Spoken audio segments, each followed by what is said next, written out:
casa, this is Eva Casa. Eva Casa. हाम्रो casa हो।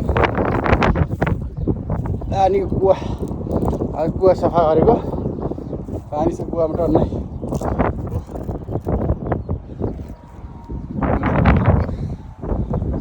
चौपारी घुमाउन लागेको हामीले।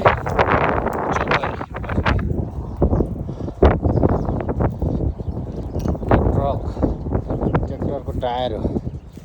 आजको हाम्रो काम भनेको यहाँ सागपात लगाइयो कि रायोको साग लगाइएको छ यहाँ।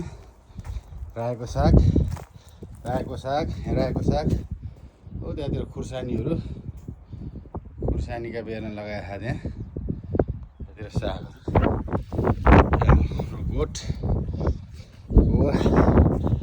गोठतिर कुखुरा पाल्ने हो यो। कुखुरा पाल्ने, ट्र्याक्टर मार्ने काम जारी छ अझै। काम दबाएर चल्दैछ। सिलगढी मोल्ने कुखुरा पाल्ने गोठ हो हाम्रो यहाँ। एबार बिहा खेल्ने, पिकनिक गर्ने उसको स्पेसली टेबल हो त्यहाँ। टक्कर रुख, सल्लाह रुख मुनि। यतातिर फेरि हाम्रो फेरि चलिरहेछ रेस्टुरेन्टको करी बनाउने होला। लसनको बिजोग छ।